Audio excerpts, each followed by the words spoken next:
آواز نہ نکلے سسکیوں کی عرض قلم علی آتش۔ قسط 191۔ گاڑی دھیمی رفتار سے سڑک پر دوڑ رہی تھی۔ اس کا دھیان موبائل کی جانب تھا۔ ہر بار جب بھی موبائل بیپ ہوتا تو وہ چونک جاتی۔ راغب البتہ ونڈ اسکرین سے سامنے دیکھ رہا تھا۔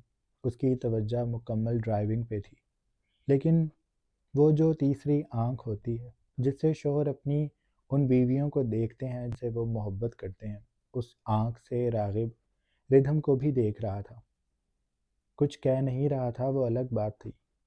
اس نے تبھی کچھ دیر بعد جب وہ لوگ مین بازار میں آ گئے تو ردھم سے پوچھا، کھانا کیا ہے؟ ردھم اس کے سوال پہ چونکی، راغب کو دیکھا۔ کچھ بھی نہیں، بس بریانی دلوا دیں مجھے، اور ایک آئس کریم کا ڈبہ بڑے والا، ساتھ تھوڑی چپس لیز وغیرہ۔ رک کر اس نے بوجھل سا سانس بھرا۔ عجیب سی بھوک لگ رہی ہے۔ وہ مدھم سا بول کر خاموش ہو گئی تھی۔ راغب نے سر کو جنبش دی۔ بریانی تک ٹھیک ہے، اس کے ساتھ کباب کروا لیتا ہوں، اور جو تم کہو۔ آئس کریم رہنے دو، یہ ساری الٹی چیزیں تمہیں آج ہی کیوں یاد آ رہی ہیں؟ ردھم نے اسے صدمے سے دیکھا۔ یہ الٹی چیز نہیں ہے، آئس کریم بہت پہلے کھائی تھی میں نے، اتنا پہلے کہ اب مجھے اس کا ذائقہ تک یاد نہیں۔ پرہیزی کھانے کھا کھا کر میرے منہ کا ذائقہ خراب ہو گیا ہے، اور دوائیاں الگ ہیں جن میں آپ ہٹلر بن جاتے ہیں۔ ایک ایک گولی یاد رہتی ہے آپ کو، جیسے کوئی بہت نیکی کا کام ہو، یا مجھے دوائی کھلا کر آپ کو ثواب ملتا ہو۔ وہ روٹھ گئی۔ آخر میں راغب مسکرایا۔ تم نے ٹھیک نہیں ہونا۔ ردھم نے سر ہلایا۔ میں ٹھیک ہی ہوں۔ راغب مان گیا۔ اچھا صحیح ہے، مان لیا۔ اس کے مانتے ہی وہ چہکی، تو لے دینا جو میں کہہ رہی ہوں۔ وہ منت کر رہی تھی۔ راغب نے اسے پیار سے دیکھا اور سمجھانا چاہا۔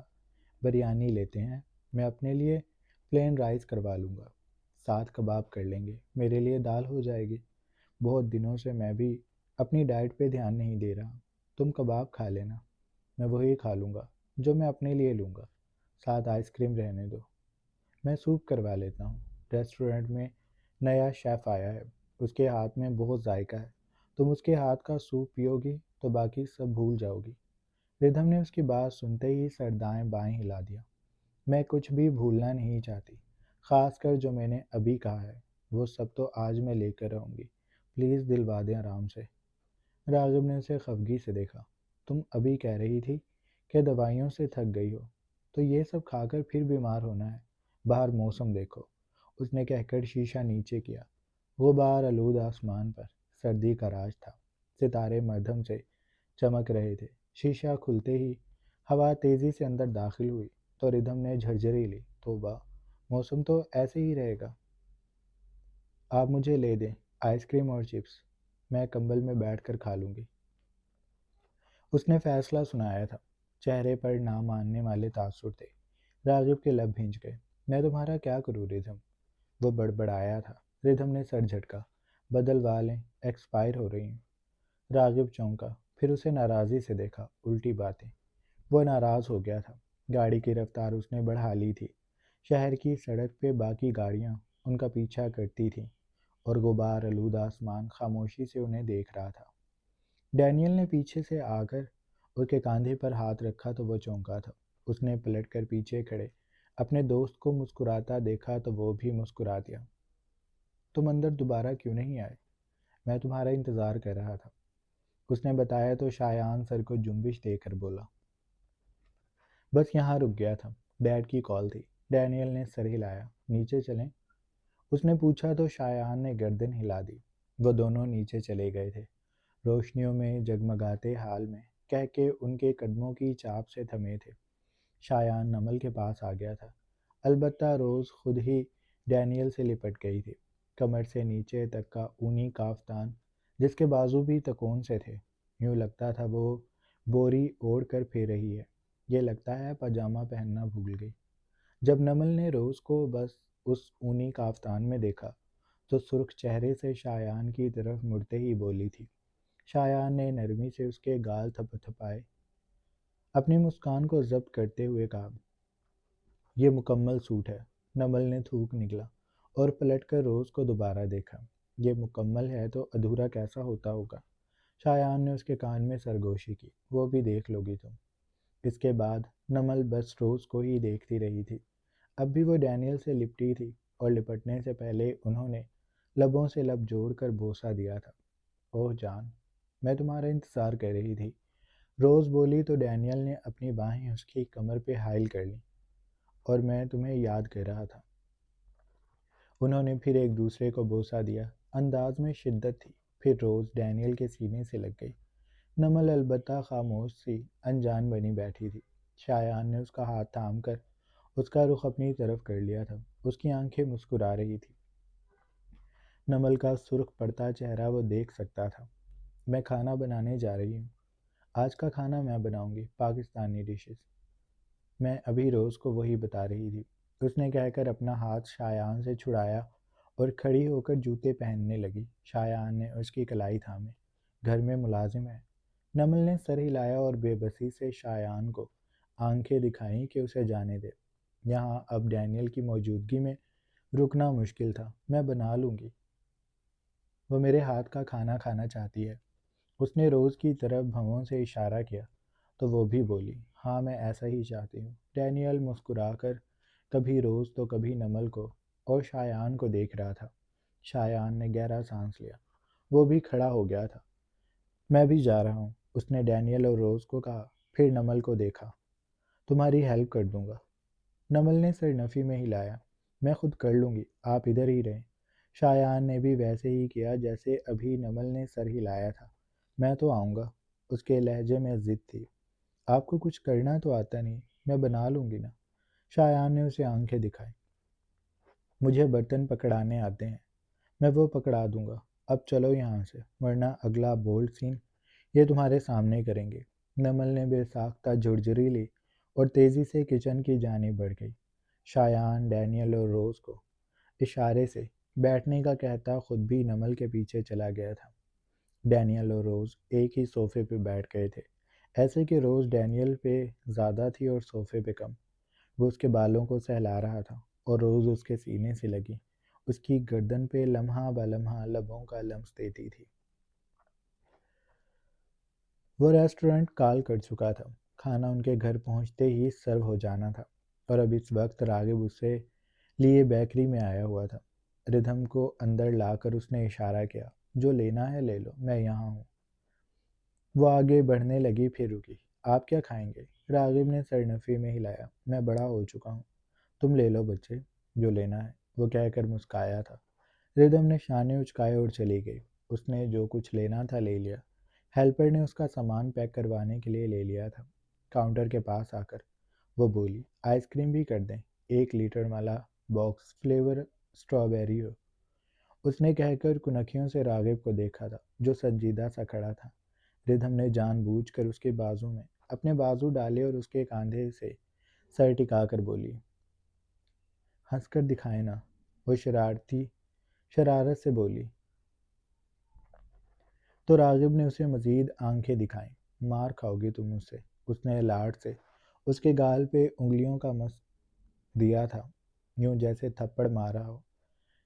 ردھم ہنس دی تھی۔ سامان پیک ہو گیا تھا۔ راغب اپنا کارڈ آگے کر دیا تھا۔ پیمنٹ کرنے کے بعد وہ لوگ باہر نکل گئے تھے۔ باہر سڑک کے دوسرے کنارے پر غباروں والا کھڑا تھا۔ ردھم اسے دیکھ کر رکی۔ اس کا ارادہ لینے کا نہیں تھا، لیکن ان غباروں کو دیکھ کر اسے اپنی کمی یاد آئی تو ایک اداس سی مسکان اس کے چہرے پر پھیل گئی۔ لینے ہیں؟ راغب نے اسے رکا دیکھا تو پوچھا۔ ردھم نے سر نفی میں ہلایا۔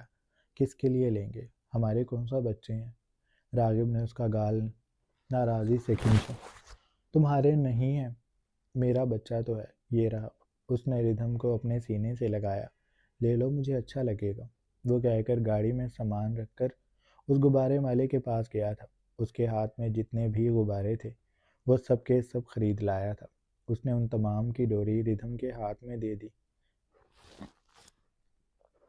کتنے اچھے لگ رہے ہیں نا یہ، وہ چمکتی آنکھوں سے بولی تھی۔ راغب نے سر ہلا دیا تھا۔ ہم نے ابھی گھر تو نہیں جانا نا؟ اس نے پوچھا تو راغب نے اسے ناسمجھی سے دیکھا۔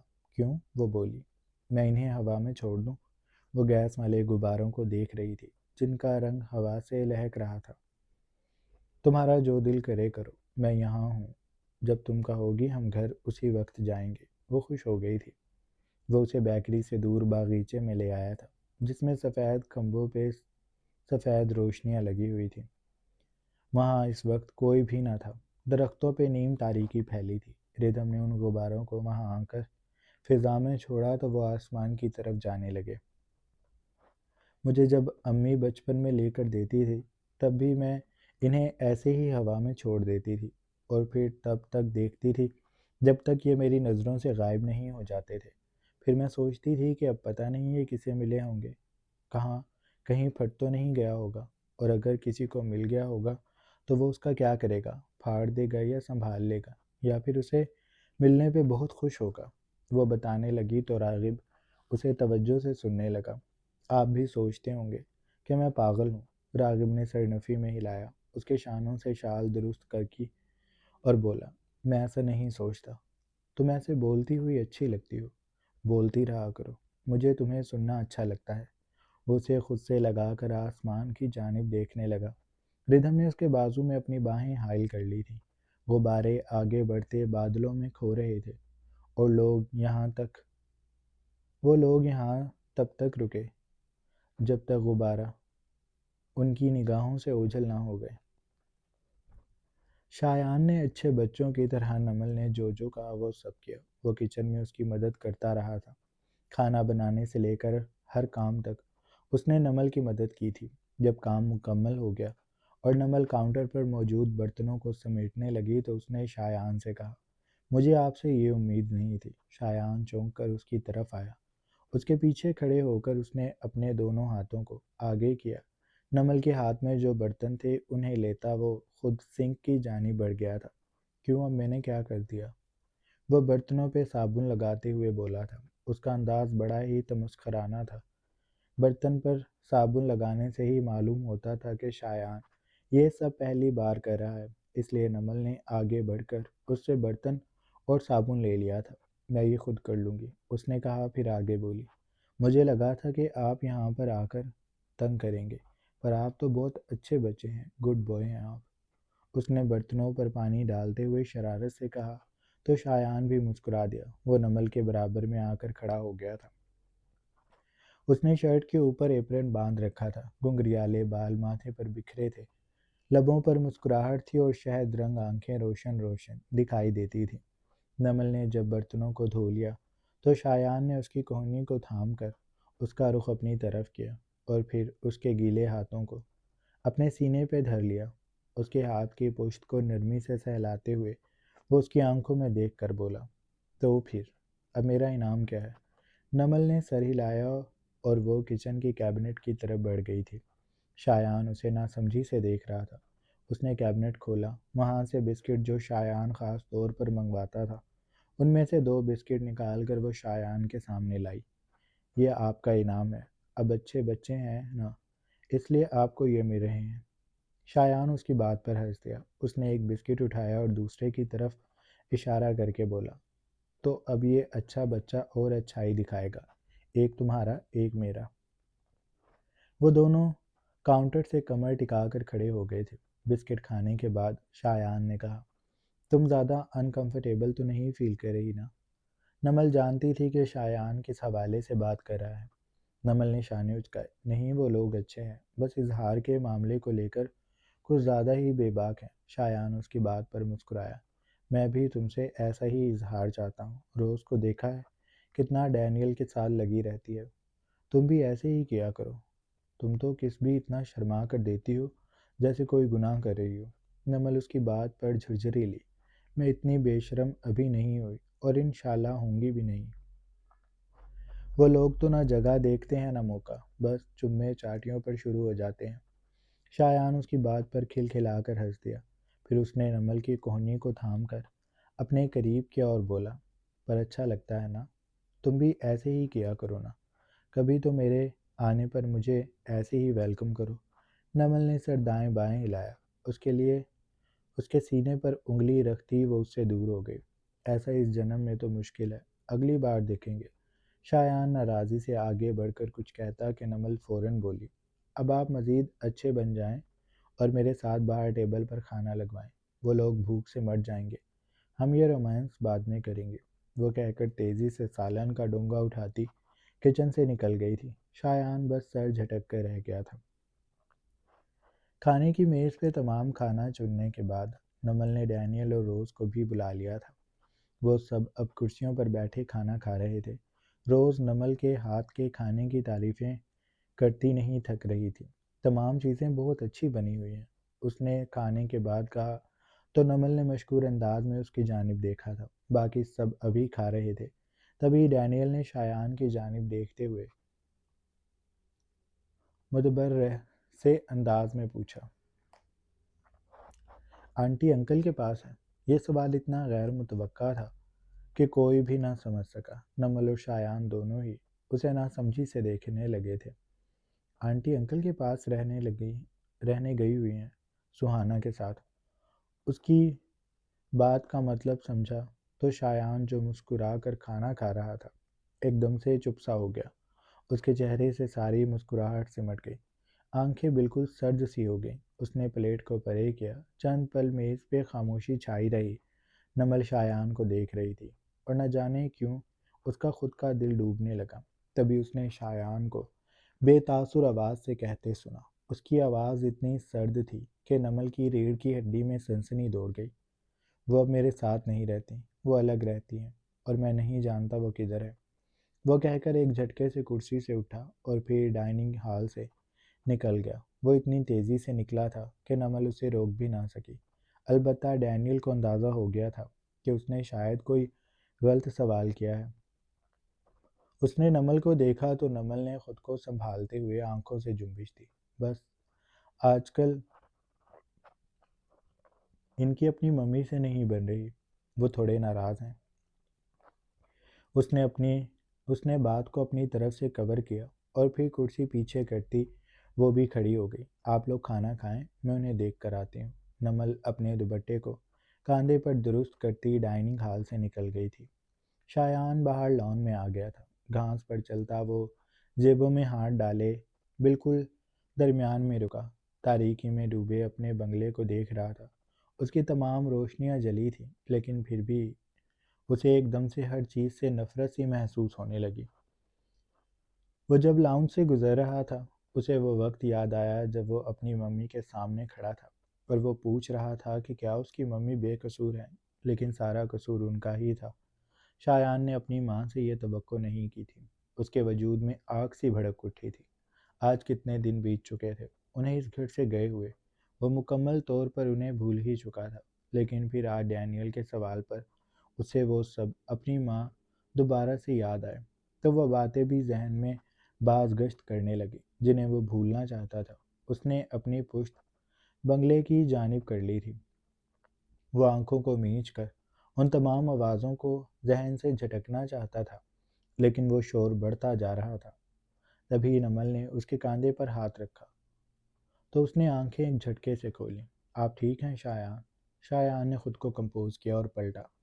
ہاں میں ٹھیک ہوں۔ تم باہر کیوں آ گئے؟ کھانا کھاؤ نہ جاؤ۔ میں ابھی آ رہا ہوں۔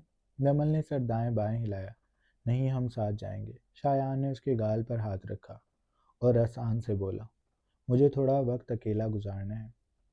تم ابھی جاؤ، میں تھوڑی دیر میں آ جاؤں گا، میں ٹھیک ہوں۔ نمل نے اس کی بات کا جواب بھی نہیں دیا اور نہ ہی وہ اپنی جگہ سے ہلی تھی۔ ہم دونوں ساتھ جائیں گے، اس نے اپنی بات پر زور دیا۔ شایان نے گہرا سانس لیا۔ اچھا ٹھیک ہے، اندر چلتے ہیں۔ وہ اس کی کلائی کو تھام کر اسے بنگلے کی جانب لے گیا تھا۔ آپ نے میرے کھانے کی تعریف بھی نہیں کی، وہ اسے باتوں میں لگا رہی تھی۔ شایان نے او کی صورت لب ڈھالے اور پھر بولا، کھانا سچ مچ اچھا بنا ہوا تھا۔ وہ دونوں لاؤنج عبور کر کے ڈائننگ ہال تک پہنچ گئے تھے۔ چوکھٹ پر رک کر نمل نے شایان کو کہا، ڈینیل کو اپنی بات کا احساس ہو گیا ہے، آپ دیکھ لیں انہیں کیا کہنا ہے۔ میں نے تو یہی کہا ہے کہ آپ کی اپنی ممی سے تھوڑی ناراضگی چل رہی ہے۔ شایان بدقت مسکرایا اور سر کو جنبش دی۔ تم نے ٹھیک کہا اور یہ سچ ہے، میں بس ان سے ناراض ہوں۔ وہ نمل کا ہاتھ تھام کر اسے ڈائننگ ہال میں لے گیا تھا۔ جیسے ہی ڈینیل نے شایان کو سامنے دیکھا تو وہ کرسی سے کھڑا ہو کر اس کے قریب آیا۔ وہ معذرت کر رہا تھا، لیکن شایان نے اس کے شانے پر ہاتھ رکھ کر تبکی دی اور بولا، تمہیں معذرت کرنے کی ضرورت نہیں ہے، میں بھی اوور ری ایکٹ کر گیا تھا، کوئی بات نہیں۔ اس نے جیسے بات ختم کی تھی، دوبارہ سے وہ دونوں کرسیوں پر بیٹھ گئے تھے۔ نمل بھی اپنی کرسی پر بیٹھ گئی تھی۔ کھانے پر تبصرے ایک بار پھر سے شروع ہو گئے تھے۔ روز دوبارہ سے نمل کے کھانے کی تعریف کر رہی تھی۔ سب اس کی ہاں میں ہاں ملا رہے تھے اور نمل کے گال خوشی سے سرخ پڑ رہے تھے۔ ردھم کھانا کھا چکی تھی اور اب وہ کمرے میں کمبل میں بیٹھی آئس کریم کے ڈبے کو گود میں رکھ کر چمچ بھر بھر کر کھا رہی تھی۔ اس نے ایک دو بار راغب کی طرف بھی چمچ کیا تھا، لیکن راغب نے گندا سا منہ بنا کر منہ پیچھے کر لیا تھا۔ میں یہ سب نہیں کھاتا، ردھم نے شانے اچکائے۔ امیر لوگ بھائی، ہم تو غریب ہیں، وہ کہہ کر دوبارہ سے آئس کریم میں مگن ہو گئی تھی، لیکن اس کا دماغ موبائل کی طرف بھی تھا۔ جتنا وہ اس بات کو سر سے جھٹکنے کی کوشش کر رہی تھی، وہ اتنا ہی شدت سے اس کے وجود میں شور برپا کر رہی تھی۔ امی کو اب تک بتا دینا چاہیے تھا، ان کی تو ڈیوٹی بھی ختم ہو گئی ہوگی، پر پھر بھی انہوں نے جواب نہیں دیا۔ دماغ میں یہی بات بار بار گھوم رہی تھی۔ ابھی اس نے تھوڑی سی ہی آئس کریم کھائی تھی کہ راغب نے اس کے ہاتھ سے چمچ لے لی۔ ڈبہ بھی کھینچتے ہوئے وہ اسے ردھم سے دور کر چکا تھا۔ آج کے لیے اتنی کافی ہے، باقی کل کھا لینا۔ ردھم جھنجھلائی، آپ میری آئس کریم مجھے واپس دیں۔ وہ بیڈ پر کھڑی ہو گئی تھی اور راغب بیڈ سے دور تھا۔ راغب نے ڈبے کو بند کیا اور سنجیدگی سے ردھم کی طرف دیکھا۔ بات مانتے ہوتے ہیں، اتنی کافی ہے، میں منع تھوڑی کر رہا ہوں، میں بس یہ کہہ رہا ہوں باقی کل کھا لینا۔ ردھم نے سر دائیں بائیں ہلایا، تھوڑی سی اور کھانے دیں۔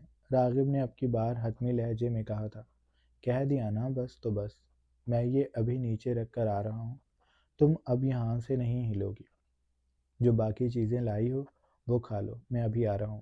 وہ کہہ کر کمرے سے نکل گیا تھا۔ ردھم منہ پھلا کر بیڈ پر بیٹھ گئی تھی۔ تبھی اس کا موبائل بیپ ہوا تو وہ پوری کی پوری کانپ گئی، دل ڈوب کر ابھرا تھا۔ اس نے تیزی سے موبائل کو اٹھایا اور اس پر امی لکھا جگمگا رہا تھا۔ انہوں نے کچھ تصاویر بھیجی تھی، ساتھ ایک وائس نوٹ بھی۔ ردھم کا دل بری طرح سے دھڑکنے لگا تھا۔ اس نے موبائل کی اسکرین پر تیزی سے انگلیاں چلائیں اور پھر اس نے پہلے وائس نوٹ سنا۔ جیسے جیسے امی کی باتیں وہ سنتی گئی، اس کا چہرہ بالکل سرد پڑ گیا تھا۔ راغب جب واپس کمرے میں آیا تو اس نے ردھم کو پتھر کی طرح ایک ہی رخ بیٹھے دیکھا۔ وہ ٹھٹک گیا تھا۔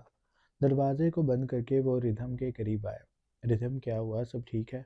ردھم نے آہستہ سے اپنی گردن کو موڑ کر راغب کی جانب دیکھا اور بولی، میری رپورٹس آ گئی۔ راغب اس کے چہرے کے تاثر دیکھ کر خود بھی ڈرا تھا۔ تو پھر کیا بنا؟ وہ نہ جانے کیوں یہ بات پوچھتے ہوئے ڈر رہا تھا۔ تبھی اس کے دل کے سارے خوف دور ہو گئے۔ ردھم تیزی سے بیڈ سے اٹھی اور تقریباً اچھل کر اس کی گود میں سوار ہو گئی۔ راغب نے بڑی مشکل سے اسے سنبھالا تھا۔ میں بالکل ٹھیک ہوں راغب، میری رپورٹس کلیئر آئی ہیں، کوئی بھی مسئلہ نہیں ہے، میں بالکل ٹھیک ہوں۔ وہ اس کے پورے چہرے پر جاں بجاں اپنے لبوں کو رکھتی خوشی کا اظہار کر رہی تھی۔ راغب نے اس کی کمر کے گرد بازو حائل کر لیے تھے۔ اس کی خوشی کو دیکھ کر وہ سکون بھرا سانس لیتے ہوئے بولا، میں نے تمہیں پہلے ہی کہا تھا، تم ایسے ہی وہم کر رہی تھی، اب تو تمہیں میری بات کا یقین آ گیا نا؟ اس نے کہا تو ردھم فوراً بولی، ہاں مجھے یقین آ گیا راغب، اب ہم اگلے بیبی جلدی پلان کریں پلیز، راغب مجھے بیبی چاہیے۔ اس نے اتنی تیزی سے یہ ڈیمانڈ کی کہ راغب اس کا منہ ہی دیکھتا رہ گیا۔ پھر اس نے ردھم کو اپنی گود میں سنبھالتے ہوئے اس کے چہرے کو اپنے سامنے کیا اور خود بیڈ پہ بیٹھ گیا تھا۔ اس کے بالوں کو سمیٹ کر ایک کاندھے پہ کر کے اس کی چمکتی آنکھوں میں دیکھتے ہوئے بولا، ہم اگلا بیبی پلان کر لیں گے، پر ابھی نہیں، کچھ وقت بعد۔ وہ اس کی بات سمجھی نہیں تھی۔ پر کیوں راغب، مجھے ابھی چاہیے بیبی، ہم آج ہی کریں گے، وہ کہہ کر راغب کی شرٹ کے بٹن کھولنے لگی۔ راغب نے اس کے ہاتھ کو پکڑا، دونوں ہاتھوں کو اس کی کمر پر لے جا کر وہ اپنے ایک ہاتھ سے اس کے دونوں ہاتھ تھام چکا تھا۔ اتنی جلدی مت کرو۔ تبھی اس نے ردھم کی آنکھوں میں نمی اترتے دیکھی تو وہ بے بس ہو گیا۔ راغب، آپ کیوں نہیں سمجھ رہے؟ راغب نے نرمی سے اس کی آنکھوں کو ہتھیلی سے پہنچا اور بولا، میں سب سمجھ رہا ہوں، ہم یہ بھی کریں گے، پر ابھی نہیں، لیکن کیوں راغب؟ وہ جھنجھلائی تھی، اور اس بات کا جواب راغب کے پاس نہیں تھا۔